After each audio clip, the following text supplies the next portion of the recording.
What happens when a personality that thrives on confrontation is placed directly across from someone who simply refuses to engage on those terms? It's the kind of question that doesn't just shape a conversation, it transforms it. And on that particular morning inside the studio of The View, what was meant to be a thoughtful, composed segment about advocacy, resilience, and personal growth began to evolve into something far more intense, something quieter on the surface, yet charged with an undercurrent of psychological tension. At first, everything followed the expected rhythm. The introductions were smooth, the smiles well-timed, and the tone carefully set to reflect the intended theme of the discussion. Viewers tuning in would have seen what looked like a meaningful exchange about important issues, conversations centered around perseverance, public responsibility, and the personal journeys that shape individuals in the spotlight. It was the kind of segment the show had built its reputation on: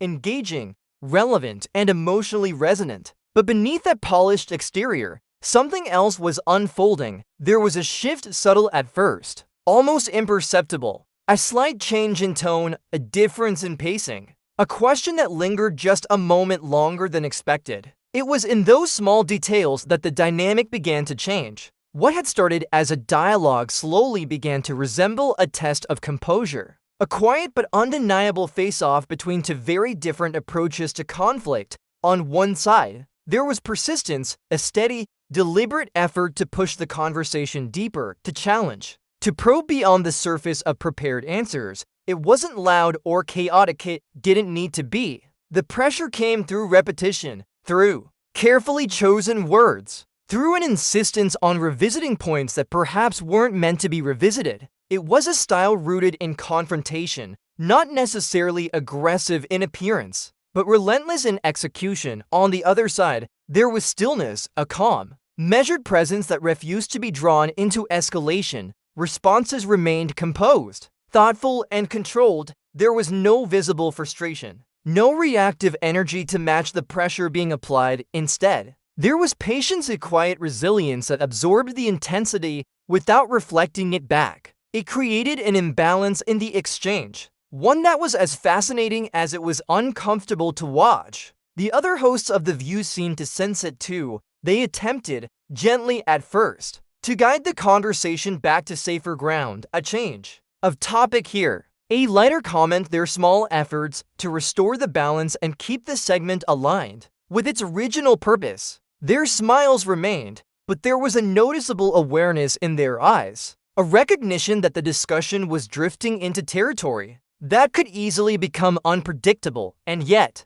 the tension persisted. It wasn't explosive, it didn't erupt into shouting or overt conflict. Instead, it lingered in the space between words and pauses that felt slightly too long, in glances exchanged across the table, in the careful choice of language that hinted at deeper undercurrents. It was the kind of tension that builds slowly, almost invisibly, until it becomes impossible to ignore. At the center of it all sat Meghan Markle. Throughout the exchange, she maintained her composure, her posture steady, her tone controlled. But even the most composed individuals have limits, and the nature of the conversation seemed to inch closer to those boundaries. With each passing moment, the persistence she faced did not waver, and the balance of the discussion continued to tilt. Time moved forward, as it always does in live television. Minutes passed, topics shifted, but the underlying dynamic remained unchanged, a quiet clash of approaches,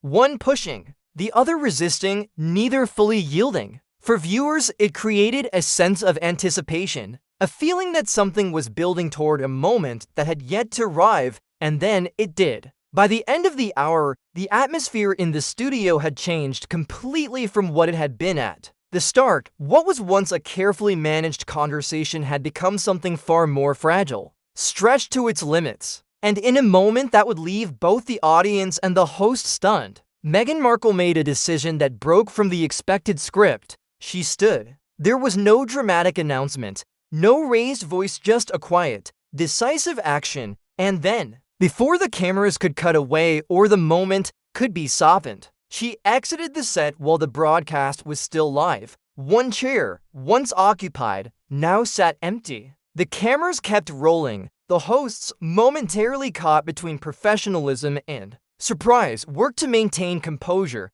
to carry the segment forward despite the sudden shift. But the absence was impossible to ignore. It lingered in every frame, in every word that followed. A visible reminder that something significant had just occurred. What began as a discussion on advocacy and resilience had transformed into something else entirely, a moment of live television that blurred the line between conversation and confrontation.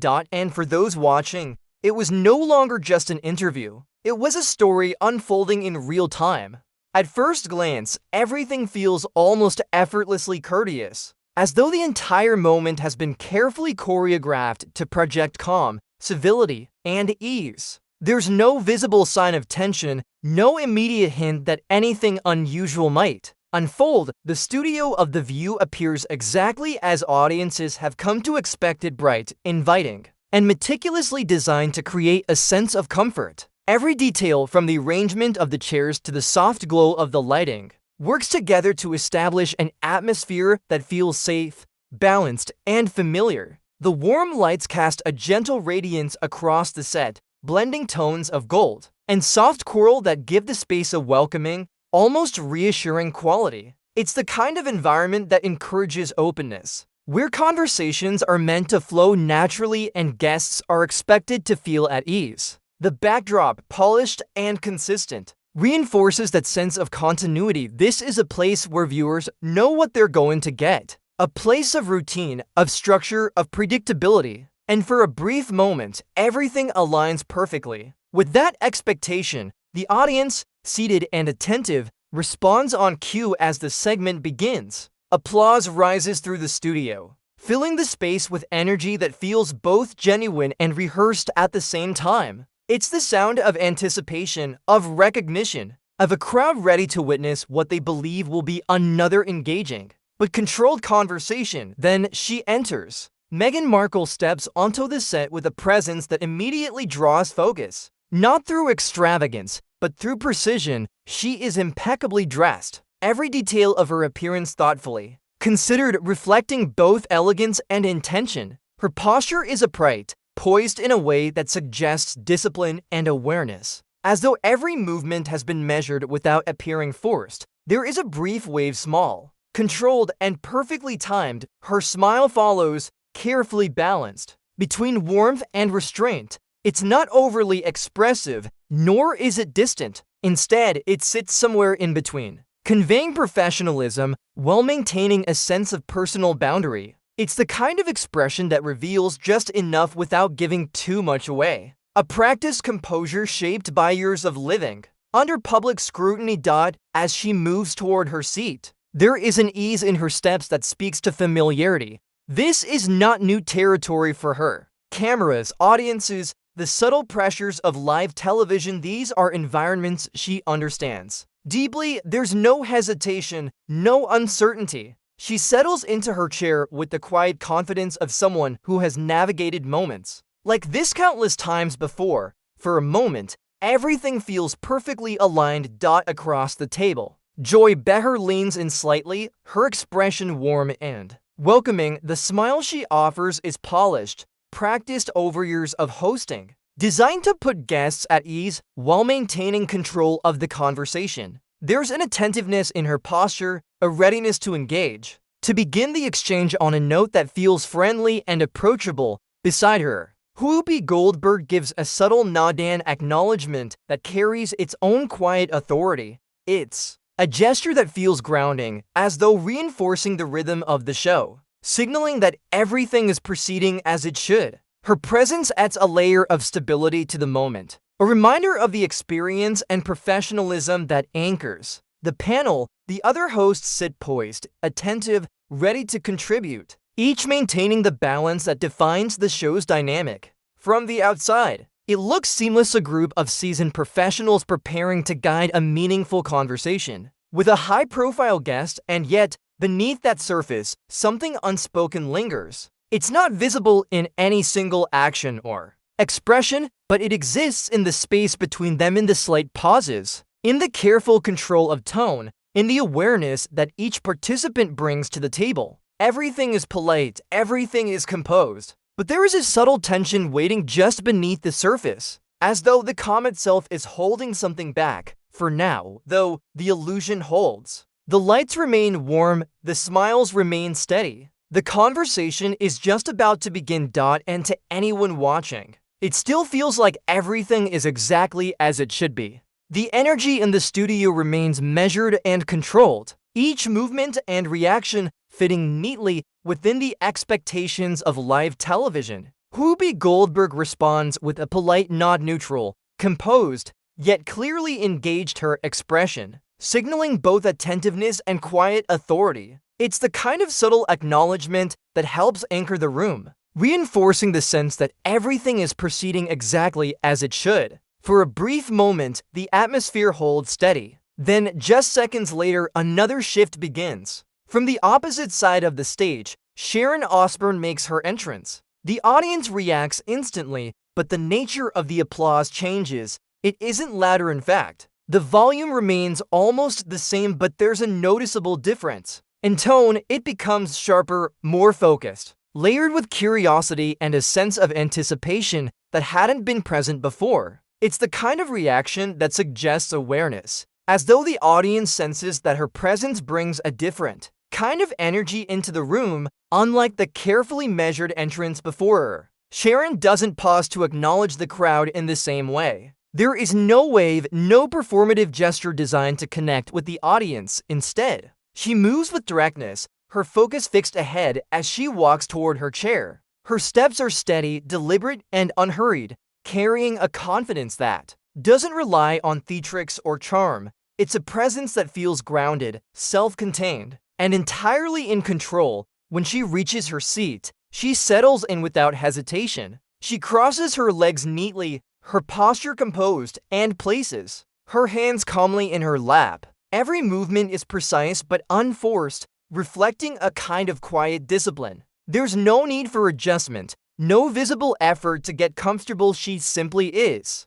Her expression remains neutral, observant, taking in the room without revealing too much of what she's thinking. In that stillness, there is strength. Sharon Osbourne doesn't demand attention, yet she naturally commands it. Her presence shifts the dynamic in a way that is difficult to define, but impossible to ignore. It's not about volume or dominance, it's about control. About the sense that she is fully aware of the space she occupies and the conversations that are about to unfold within it. From the outside, everything appears balanced. The panel is complete, the arrangement feels symmetrical, the personalities diverse yet complementary. To a viewer watching from home, it looks like the perfect setup for a thoughtful and engaging discussion. Each seat is filled, each role clearly defined, and the visual harmony of the set remains intact. But inside the room, the atmosphere begins to change. It's subtle, so subtle that it might go unnoticed at first,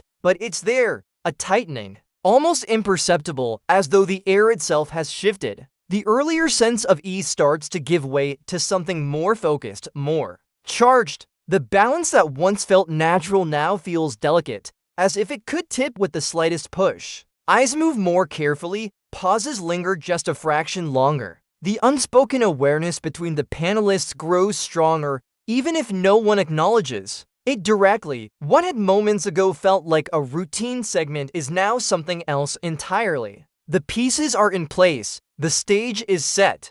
The moment the segment officially begins, the atmosphere settles into a familiar rhythm, at least on the surface. Whoopi Goldberg takes the lead, as she so often does, her presence anchoring the table with a calm, practiced authority that immediately draws the room into focus. There's a steadiness in her voice, a tone that carries both warmth and control, signaling to the audience and the panel alike that the conversation is now underway. "We're glad to have all of you here today." She begins, her words measured and deliberate. It's a standard opening, but one delivered with the kind of ease that comes from years of experience. There's no rush, no hesitation, just a smooth transition into what promises to be a thoughtful exchange. This is a conversation about public life, criticism, and what it means to speak your truth. It's a carefully framed introduction, one that sets the tone while leaving space for interpretation. The topic itself carries weight: public life,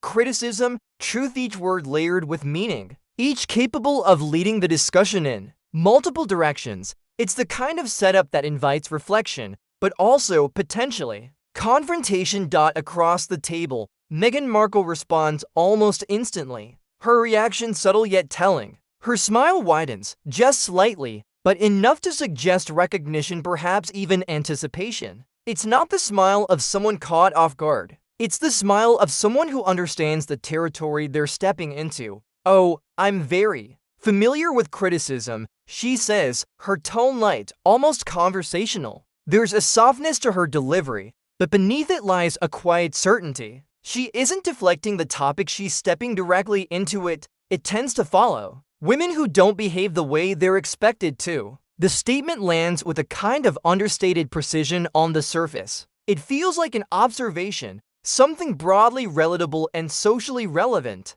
But there's an edge to it, a subtle shift from general commentary to something more personal, more pointed. It hints at experience, at perspective shaped by scrutiny, and perhaps at stories left unsaid. It doesn't challenge anyone directly, yet it carries enough weight to alter the tone of the conversation. For a brief second, the room reacts. Joy Behar lets out a small, slightly nervous laugh, the kind that fills a gap while also acknowledging the truth in what's been said. "Well, that's certainly true," she replies, her voice light but her expression just a touch more guarded. It's an agreement, but one that doesn't fully commit a response, that keeps things moving without diving too deeply into the implications. And then there's silence, not complete silence, but a noticeable absence of contribution from one side of the table. Sharon Osbourne remains still. She doesn't interrupt. She doesn't laugh. She doesn't immediately add to the conversation. Instead, she watches. Her posture remains composed, her expression neutral, her attention fixed on the exchange unfolding in front of her. It's not disengagement, it's observation, careful, deliberate, and perhaps even strategic. That silence carries its own weight. In a setting where conversation is constant and reactions are expected, choosing not to speak becomes a statement in itself. It creates a contrast, a pause in the rhythm that draws subtle attention without demanding it. While others fill the space with words, her quiet presence seems to hold something back, as if she's waiting, measuring the moment, considering when or if to step in, round them. The set of the view remains unchanged. The lights are still warm, the audience is still attentive, the structure of the show continues as planned. And yet, beneath that polished exterior, the dynamic has begun to shift. The conversation, though still controlled, now carries a different kind of energy, one shaped not just by what is being said, but by what isn't. It's in these early moments that the tone is truly set. Not through confrontation, not through raised voices, but through subtle signal, smiles that linger a second too long, laughter that feels slightly uncertain, and silence that speaks louder than words. And as the discussion moves forward, those small details begin to matter more than anyone might expect.